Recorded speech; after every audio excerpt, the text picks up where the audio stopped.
celulares, el sistema inmune tendrá un comportamiento, como ya hemos visto, ¿no? Y que ahí en ese comportamiento de nuestro sistema inmune, lo más efectivo será la producción de anticuerpos, cuando son extracelulares. ¿Sí? Y vamos a ver ahora cómo es que responde nuestro sistema inmune frente a las bacterias intracelulares. Lo particular que tienen este tipo de bacterias es que estas pueden sobrevivir, ¿sí?, y multiplicarse en el interior de los fagocitos. Ya fueron fagocitadas, están dentro del fagocito o del macrófago, pero incluso ahí estas tienen la capacidad de seguir viviendo o incluso de multiplicarse. Las vías de entrada para este tipo de bacterias intracelulares, el aire, ¿sí?, a través de la sangre y también a través del alimento. El periodo de incubación que van a presentar infecciones por este tipo de bacterias es bastante largo, ¿no? Y una vez que se ha instalado ya en nuestro organismo, la enfermedad es bastante persistente. Vamos a ver, por ejemplo, en aquellos casos de pacientes, por ejemplo, que en algún momento fueron infectados o tuvieron malaria, por ejemplo. Entonces ellos van a tener cada cierto periodo algún tipo de activación de esos hemoparásitos, sobre todo cuando el sistema inmune obviamente está bastante deprimido. La producción de anticuerpos en este caso no sería nada útil, ¿no?, para nuestro organismo, dado que los anticuerpos siempre van a reaccionar y van a formar complejos antígeno-anticuerpo, ¿sí? Pero en este caso de que ese microorganismo se encuentra dentro del fagocito, entonces no hay manera de que estos puedan formar esos complejos antígeno-anticuerpo y destruir posteriormente por los demás componentes del sistema inmunitario. Hay ciertas bacterias que tienen esta capacidad de ser intracelulares o una característica de ser intracelulares. Por ejemplo, y estas intracelulares van a ser transmitidas, por ejemplo, por mordiscos. Tenemos la Rickettsia. A través del aire, dijimos, por el aire, por la mucosa respiratoria, muy fácil de contagiarse es con la tuberculosis, ¿no? El Mycobacterium tuberculosis, que es lo más frecuente. También puede haber legionela, pero lo más frecuente es la tuberculosis. A través de ingerir alimentos contaminados, la salmonela, por ejemplo, ¿no? Y así ustedes tienen cada tipo de microorganismo que según la vía de ingreso van a producir el deterioro del lugar o la zona donde se depositan posteriormente. Obviamente, como dice en la parte final, la enfermedad la va a causar la interacción que haya entre el sistema inmune y el patógeno que ya está instalado dentro del fagocito. Los tipos de bacterias intracelulares, tenemos ahí, por ejemplo, las que son facultativas, Mycobacterium bovis, ¿no? Hay la Brucella, ya cuando hicimos nuestra práctica la semana pasada, hablábamos de la Brucella, ¿no?, que es la que se va a transmitir por ingerir alimentos no pauterizados, derivados de la leche. Entonces estos, una vez que ya ingresaron, se instalan y ahí van a permanecer. Y cuando alguien tiene brucelosis o fiebre malta, como también se le llama, la bacteria en algún momento entra en un estado latente, durmiente, se dice, y en algún momento cuando el sistema inmune decae, entonces ahí hay una reinfección, ¿no?, o una recaída. Y estas recaídas todavía son más fuertes que las infecciones primarias, ¿no? Y ahí ustedes tienen una relación de facultativas, bacterias facultativas. Obligadas, intracelulares, sí o sí tienen que estar depositadas dentro de una célula, la Rickettsia, la clamidia, sobre todo la que es más frecuente, la clamidia trachomatis, ¿no? La puerta de atrás está abierta. Ya pase.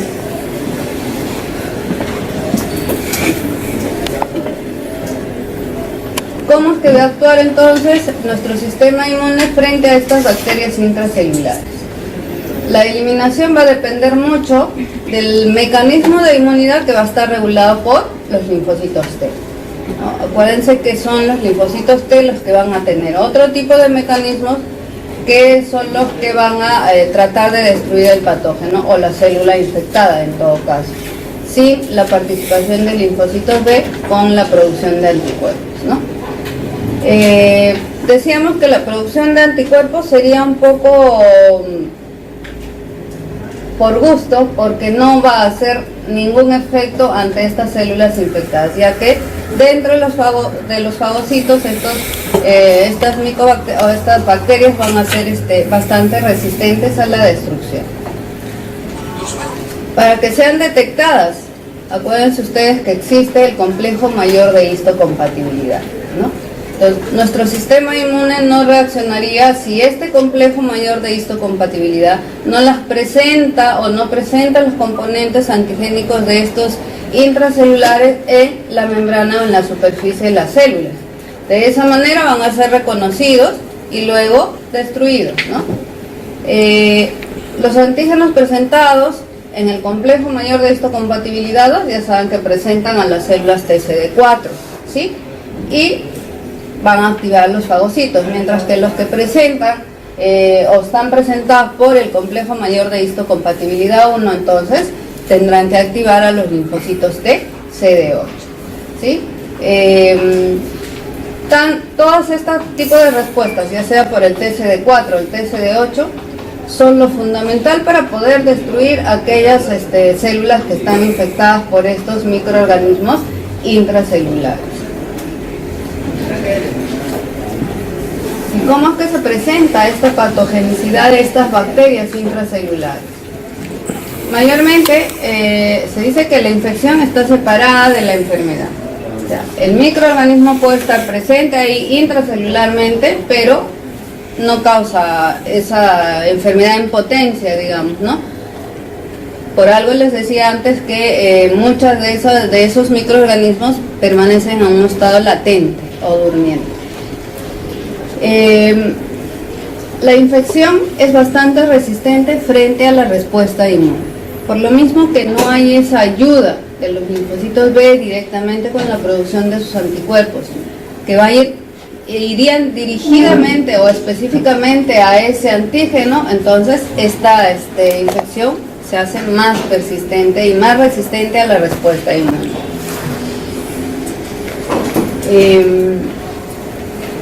Si la infección por este tipo de microorganismos intracelulares permanece, entonces pueden producir ya daños acumulativos, como por ejemplo se ve en Mycobacterium tuberculosis, que van formando los granulomas, ¿no?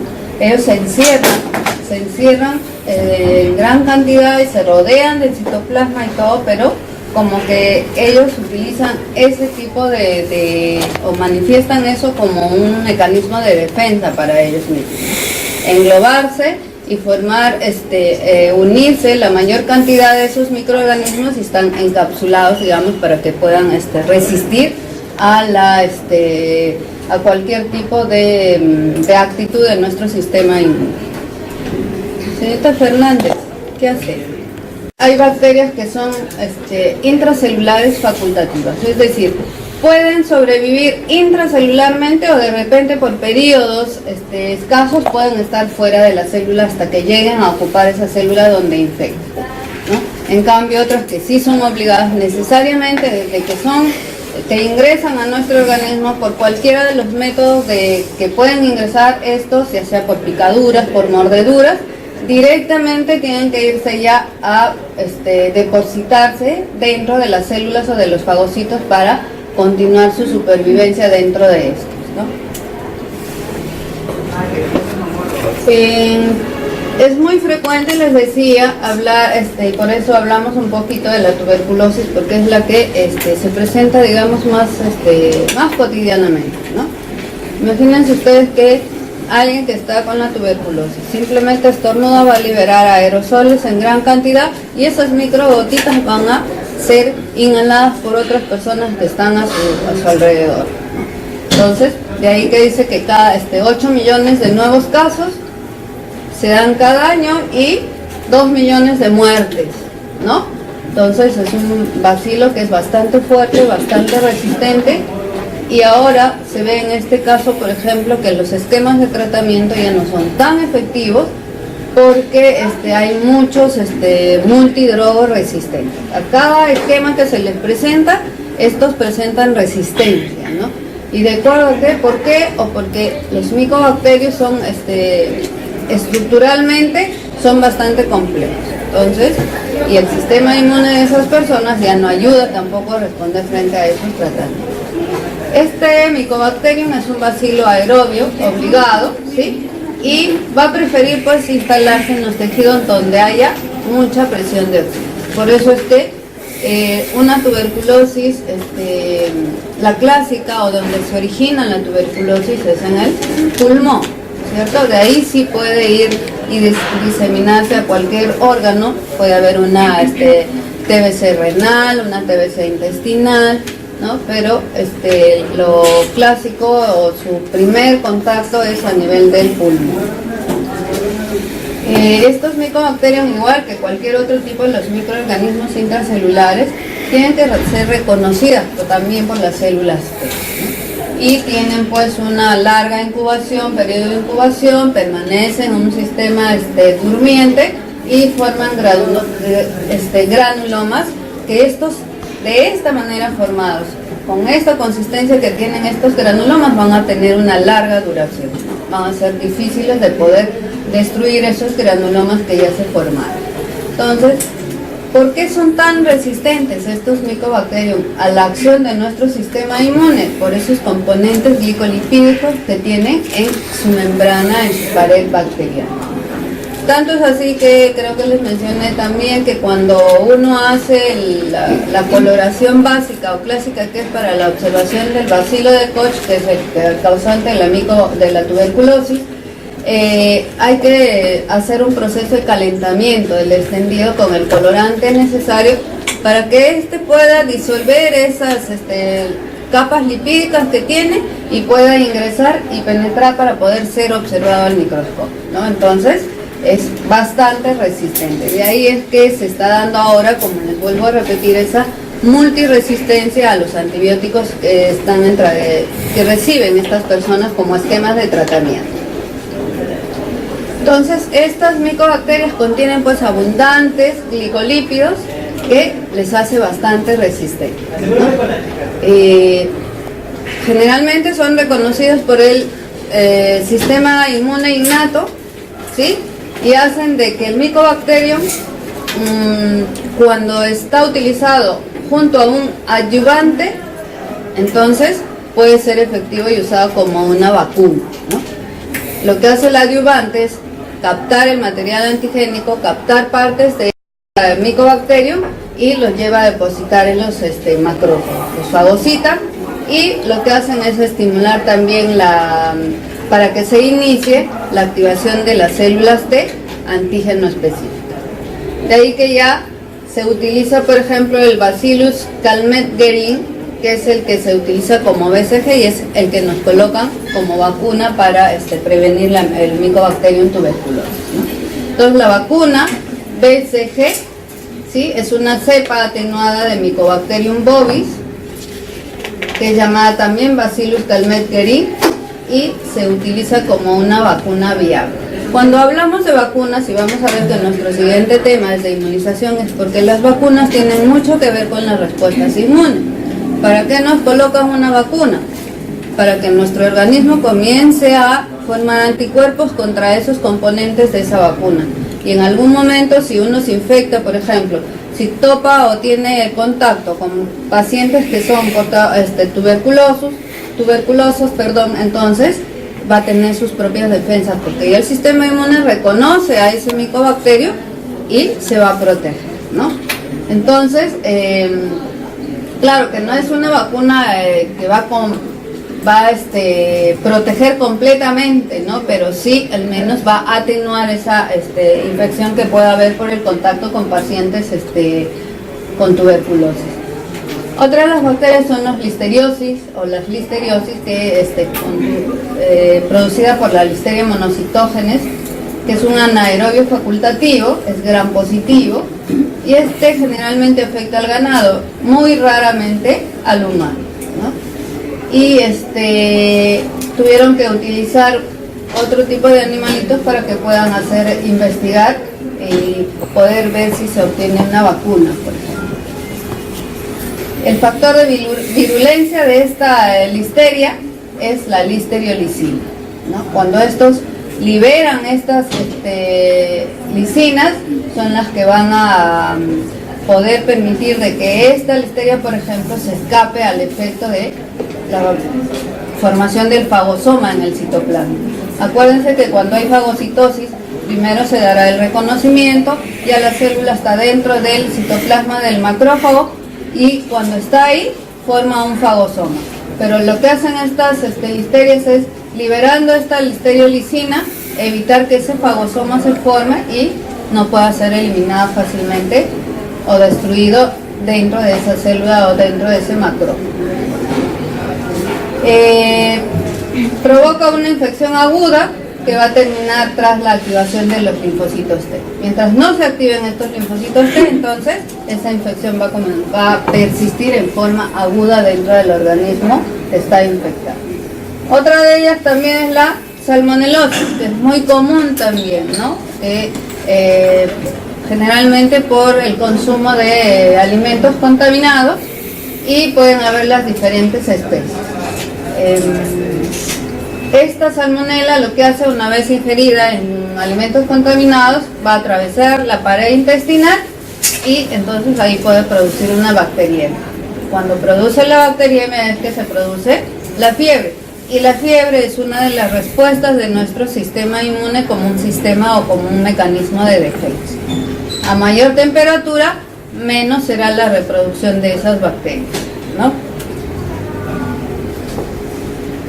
Pero para que puedan estos microorganismos ingresar y afectar nuestro sistema inmune, tiene que haber receptores, ¿sí?, que reconozcan a estos microorganismos. Entonces, los fagocitos, los que son, dice ahí, profesionales, que son los macrófagos, los monocitos, ¿no?, son los que van a expresar, ya sabemos, en la membrana, todos los receptores que puedan reconocer a los microorganismos o estructuras que actúen como patógenos. Entonces, si es que no hubieran estos receptores, así ingrese algún material contaminado, no van a tener con quién ser reconocidos, ser ingresados dentro de los macrófagos, entonces probablemente no causen ningún tipo de infección. Y también tiene que haber patrones moleculares que estén asociados a los patógenos. Si no hay eso, entonces no habría reconocimiento total de que ese microorganismo es extraño y quiere ingresar a causar daño. Entonces, una vez que sean reconocidos por estos receptores, lo que inducen es la fagocitosis, ¿no? Inducen a la fagocitosis. Y hay diferentes tipos de receptores, ¿no? Receptores, por ejemplo, que van a reconocer una determinado componente de esa estructura bacteriana. Por ejemplo, hay receptores para glicolípidos. De repente una bacteria tiene en su componente de su membrana bacteriana glicolípidos, entonces ahí será reconocido por estos macrófagos. O otros tienen lipoproteínas, tendrá que haber receptores para estas lipoproteínas y puedan ser reconocidos y luego tratar de ser fagocitados. Entonces, estos receptores tienen que ser de alguna manera dirigidos a cada componente de la estructura bacteriana, ¿no? Entonces ahí vemos que hay diferentes para glicolípidos, para lipoproteínas, de repente para un componente flagelar, como la flagelina, ¿sí? Y así van determinándose estos receptores, que son los que van a hacer pues que sea fácil la fagocitosis de estos microorganismos. Hay moléculas de superficie, CD14, Estas tienen especificidad, por ejemplo, para los glicolípidos, como por ejemplo para los lipopolisacáridos de los gram negativos, ¿no? Si es un gram negativo, la salmonela, por ejemplo, es un microorganismo gram negativo. Entonces, presentará en su estructura un componente lipopolisacárido, pero para eso tiene que haber una molécula de superficie, el CD14, que lo reconozca a ese gram negativo o a ese componente de lipopolisacárido, ¿no? Y en el caso de las micobacterias, por ejemplo, los lipoarabinomannanos. Entonces, cada receptor va a estar dirigido o va a reconocer un determinado componente de ese microorganismo. Si es que no hay ese reconocimiento, entonces la bacteria pues no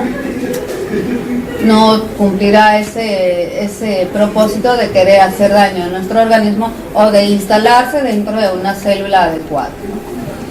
Entonces, ¿qué hacen los receptores?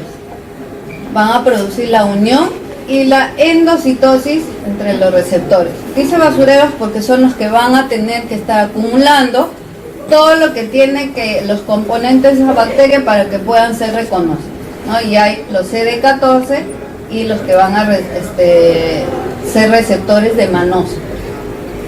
Activan algunas células y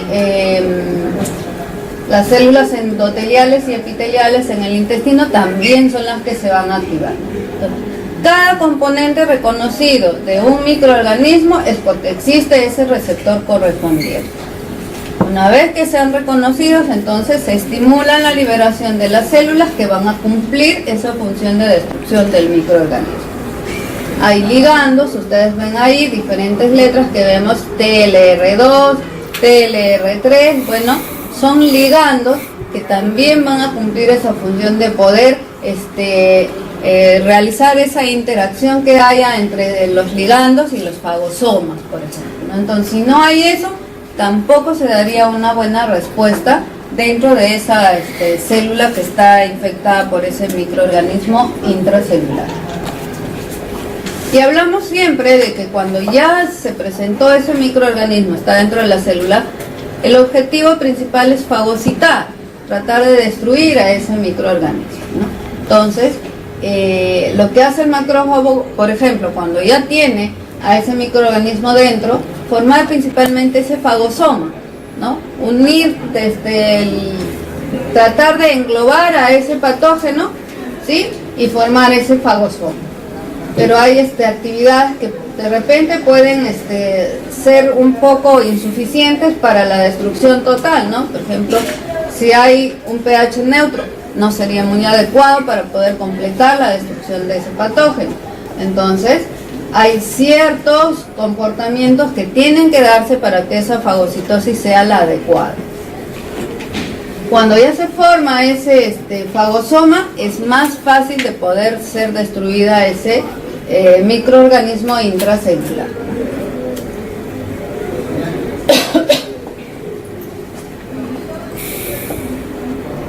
Hay interferencias, dice, de maduración del fagosoma. La bacteria obviamente siempre tiene que presentar también su mecanismo de defensa, ¿no?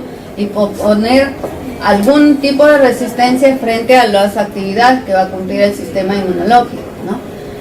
Por ejemplo, uno de los componentes de micobacteria, que es los glicolípidos, lo que hacen es impedir la fusión con el fagosoma, ¿sí? La presencia de ese glicolípido, ¿qué hace? Impedir que se forme ese fagosoma. Si se formara ese fagosoma, sería más fácil la destrucción de ese micobacterio. Y esa pared, que es completamente rica en lípidos por su estructura de este micobacterio, entonces es un factor para darle mucha mayor resistencia a su destrucción. Así haya, por ejemplo, los macrófagos liberen interleuquinas, citoquinas o componentes químicos, pero esa estructura que es completamente rica en lípidos de esta micobacteria lo hace bastante resistente, ¿no? Entonces, hay comportamientos de estos microorganismos que son las que van a ir dando de alguna manera, digamos, la contra a nuestro sistema inmunológico y va a impedir pues que sean destruidos totalmente. Así como hay moléculas receptoras, también hay moléculas efectoras, ¿no? Moléculas efectoras, pero estas lo que hacen es que la destrucción de la bacteria se consigue por estas moléculas que son realmente tóxicas y son altamente reactivas. Por ejemplo, si al activarse alguna célula, de repente una bacteria liberó un cierto componente químico, ¿no? Una enzima que quiera bloquear la acción de lo que es del macrófago de la célula correspondiente, por ahí nuestro organismo tendrá que libera, por ejemplo, superóxido o peróxido de hidrógeno. Entonces, actúan muy rápidamente contra las bacterias extracelulares. Y lo que hacen es dañar el DNA, ¿no? Las proteínas y los lípidos que constituyen esa membrana. Si ustedes se dan cuenta, hay una lucha, digamos, interna entre cómo se defiende el microorganismo y cómo responde nuestro sistema inmune. Mientras hay receptores que tratan de captar fácilmente a esas estructuras de esa bacteria, por otro lado hay componentes o hay químicos de repente que estas bacterias liberan y bloquean la actitud de esas células del sistema inmune. O de repente nuestro sistema inmune activado ya y ve que no es suficiente el formar ese fagosoma o no se pudo formar ese fagosoma, de repente empezará a liberar sustancias tóxicas que vayan a contribuir a la destrucción de ese microorganismo.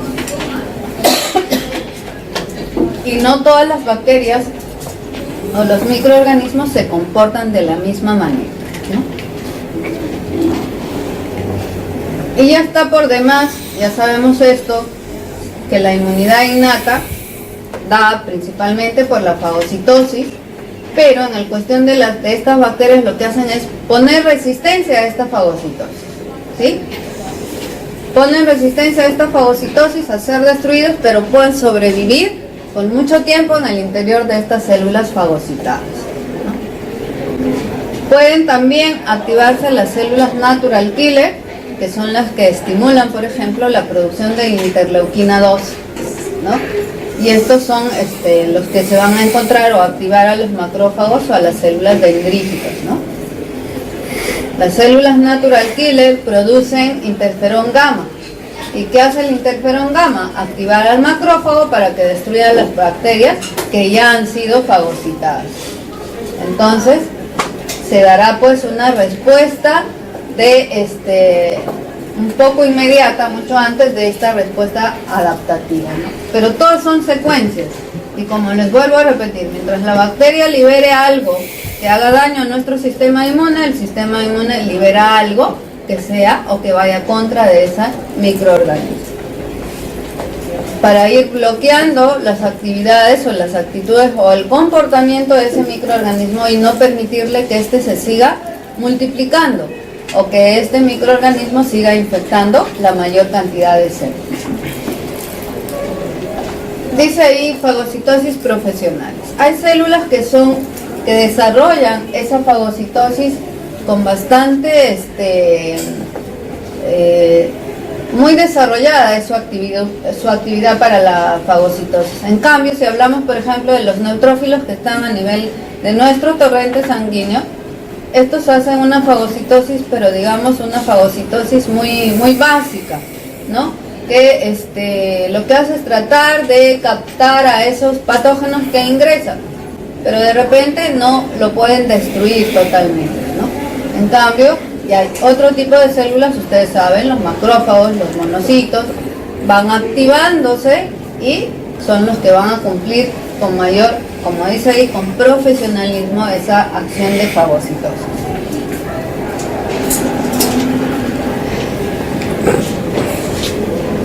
Los granulocitos o los polimorfos nucleares, que son las células que están más a la mano, digamos, en la respuesta ante la presencia de un patógeno, lo que hacen simplemente es tratar de reducir esa carga bacteriana. Si ya ingresaron esas bacterias, tratar de destruir lo que puedan de esa carga bacteriana para impedir que ese inóculo entre completamente a nuestro sistema, a nuestro organismo. Pero hay algunos que, por ejemplo, no poseen esos neutrófilos, entonces ahí sí ya son susceptibles, más susceptibles a que se puedan infectar por algún tipo de microorganismo. Entonces, nuestras primeras células básicas, las células que actúan frente a microorganismos que ingresan son los neutrófilos, ¿no? Los neutrófilos. Y ellos lo que harán es bloquear o disminuir esa carga bacteriana. Con la respuesta adaptativa ya sabemos que es algo más específico, ¿sí? Es una respuesta específica. Y esta respuesta específica va a estar mediada por los linfocitos Th1, o sea, los T inflamatorios, los macrófagos que se han activado y los linfocitos T citotóxicos. La única visión que tienen estos macrófagos o estas células es tratar de destruir o producir la muerte de esas bacterias fagocitadas.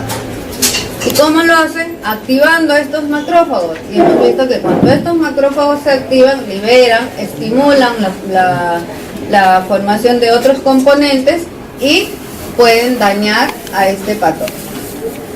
Para que puedan funcionar también necesitan de los receptores y cada receptor necesita su ligando para que pueda unirse fácilmente y tratar de destruir a ese microorganismo, ¿no?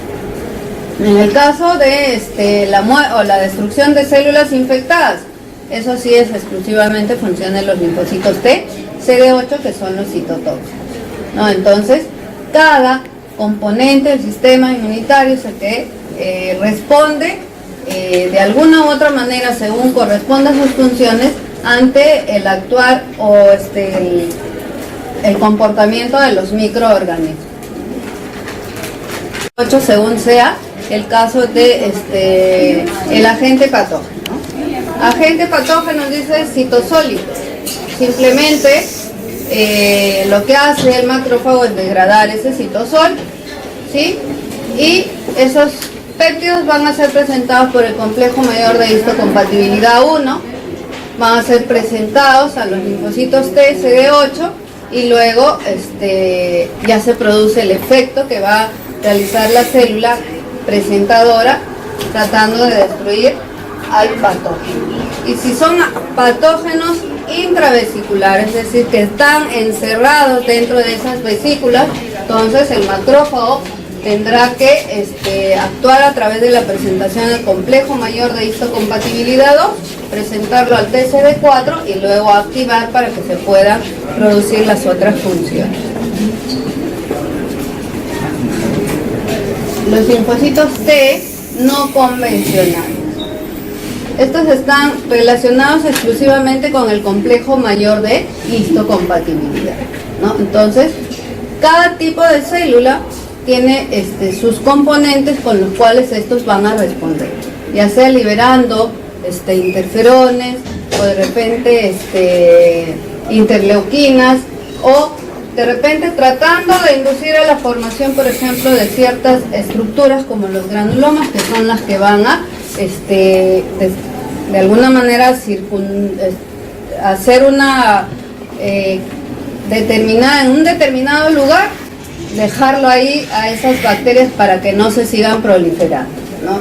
Eso sucede, por ejemplo, con el Mycobacterium tuberculosis, que forma un granuloma, se puede instalar, se queda ahí encapsulado dentro de ese granuloma y se mantiene latente, ¿no? Hasta que posteriormente ya el sistema inmune mismo es el que va a tratar de destruir ese granuloma y liberar a esas micobacterias para que puedan salir de nuestro organismo, ¿no? Entonces, si las bacterias sobreviven al interior de las células, lo que hacen es liberar sus antígenos dentro del citoplasma de esa célula, ¿sí?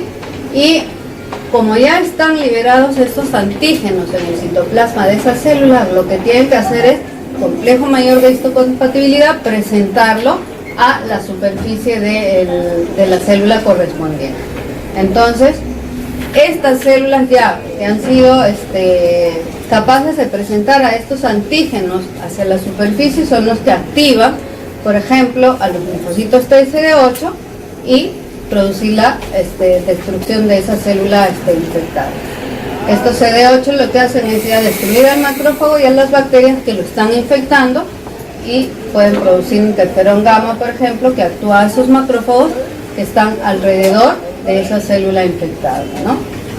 Entonces, cada tipo de célula específica, una respuesta específica, por ejemplo, de los linfocitos T, CD8 citotóxicos, tratar de destruir a todo ese macrófago debido a que esas micobacterias, por ejemplo, las bacterias, han liberado sus antígenos dentro del citoplasma de ese macrófago y han sido presentados posteriormente a la membrana de esa célula para que sean reconocidas por estos linfocitos T, CD8. ¿Se están durmiendo atrás? ¿No? Te voy a dejar un montón.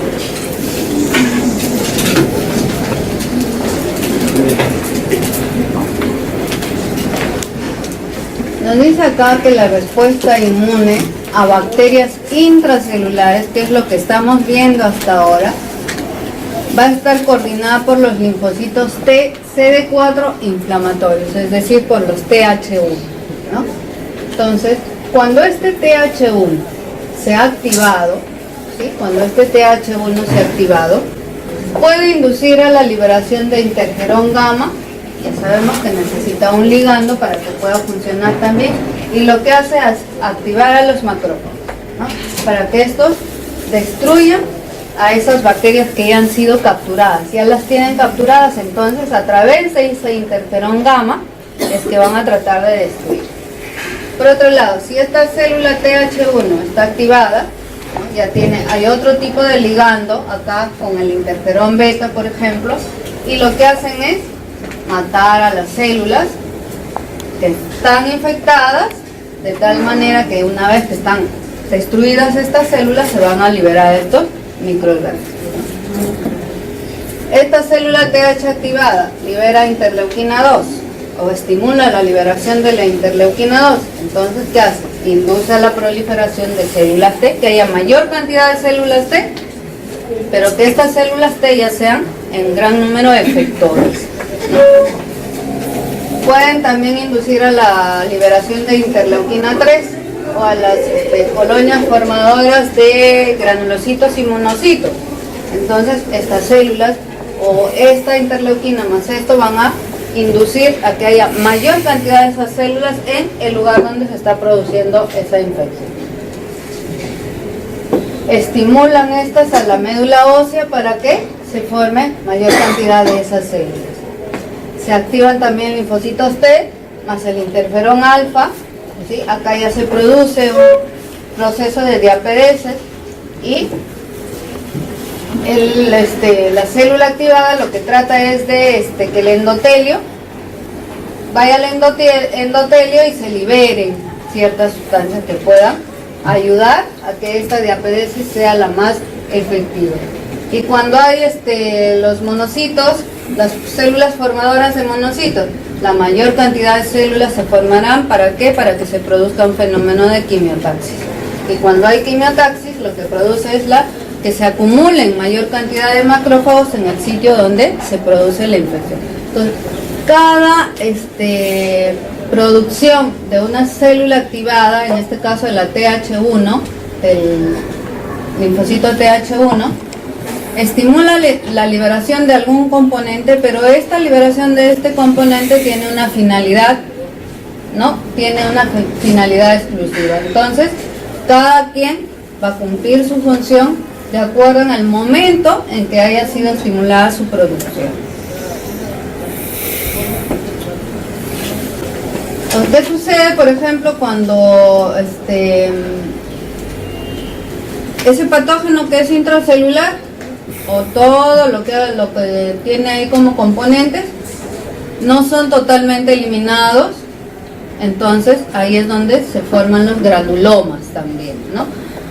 Si hay algo que no funciona bien en nuestro sistema inmune y por algún motivo todo eso que se ha activado no ha eliminado totalmente, por ejemplo, a esas micobacterias, lo que hacen es formar estos granulomas.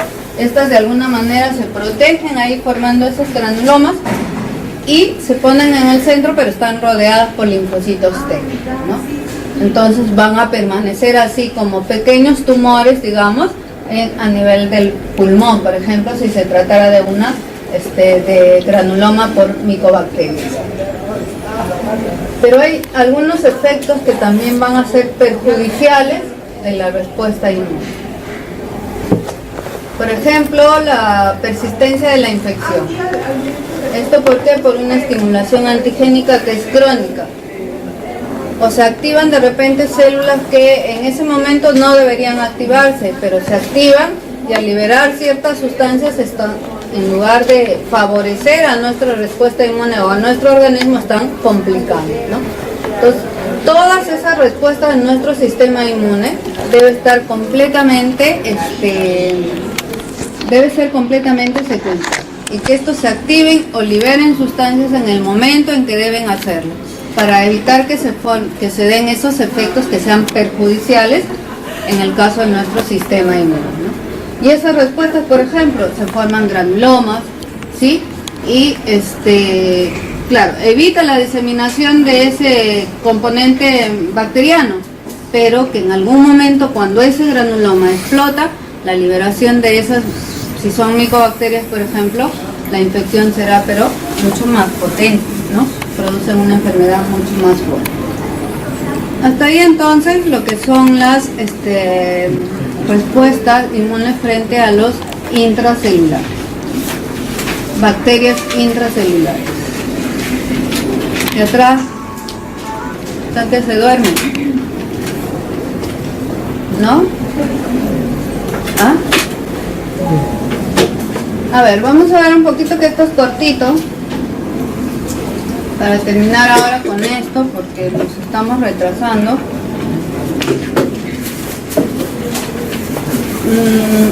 Así como hay bacterias, sabemos que también los hongos pueden desencadenar una respuesta inmune. Si nuestro organismo lo reconoce como extraño, obviamente, así sea un hongo, un parásito, una bacteria, nuestro sistema inmune siempre va a reaccionar. Y hay hongos que son endémicos, por ejemplo, el histoplasma, blastomyces, coccidioides, y otros que son oportunistas. Y una muy frecuente estructura micótica es la cándida, que es oportunista pero 100%. El criptococo, el aspergillus. Y estos hongos pueden vivir en los tejidos extracelulares, pero también pueden vivir dentro de las células, ¿sí? Dentro de las células. Y pueden estas producir infecciones oportunistas, ya sea en piel o en mucosas, debido a su permanencia, que puede ser extra o intracelular. No hay mucho conocimiento de las respuestas sobre hongos, por que no hay animales que van a producir, van a servir de conejillo de indias para hacer estas pruebas, como se hacen con las bacterias, por ejemplo con la rickettsia. Entonces, en los animales casi no hay esas enfermedades micóticas, ¿no? Por eso es que no se pueden hacer muchos experimentos para que se pueda determinar de repente el accionar de algún mecanismo que pueda bloquear la proliferación de estos hongos. Y ustedes saben que cuando uno se infecta con un hongo, de repente tiene una onicomicosis, son totalmente resistentes a que puedan ser combatidos, ¿sí? No sé si alguien ha tenido en algún momento honguitos en la uña, por ejemplo, ¿no? Es bastante difícil y muy largo el tratamiento para poder combatir estos hongos. Lo que hacen estos hongos es despertar nuestra inmunidad innata, como siempre, en todas las respuestas, en todas las afecciones, por cualquier tipo de microorganismo, siempre va a responder primeramente nuestra inmunidad innata, ¿sí? Y sabemos ya hasta el cansancio que los mecanismos lo realizan los macrófagos, y también hemos visto ya anteriormente los neutrófilos sanguíneos, ¿no? Pero por ejemplo, si decimos los neutrófilos que están circulando en nuestra sangre periférica y algún paciente tiene neutropenia o leucopenia, entonces será mucho más fácil ser invadido por estos hongos, sobre todo por las infecciones oportunistas. hay liberación de sustancias fungicidas por los neutrófilos. Nuestros neutrófilos, frente a la acción de estos hongos, lo que hacen es liberar estos componentes, que son los que van a tratar de bloquear la acción de estos agentes micóticos, producir la fagocitosis y obviamente tratar de destruir completamente a esa célula que ha sido infectada por estos órganos micóticos. Y en cuanto a la respuesta específica, ya está el mecanismo principal va a ser la inmunidad que está mediada por células, ¿no? Y ahí ya entrarán como respuestas de los linfocitos TH1, que son los que de alguna manera nos van a proteger, los TH2, que no son tan efectivos porque son de procesos, son ayudadores, ¿no? Y los anticuerpos que no son protectores. Se liberarán anticuerpos, pero en realidad no van a cumplir ninguna acción frente a esta infección por órganos micóticos. Producen lesión y granulomatosa. Ustedes han visto, si han tenido esos hongos en la uña, cómo se va destruyendo eso y formando esa lesión a nivel del lugar donde están produciendo esa infección. Entonces,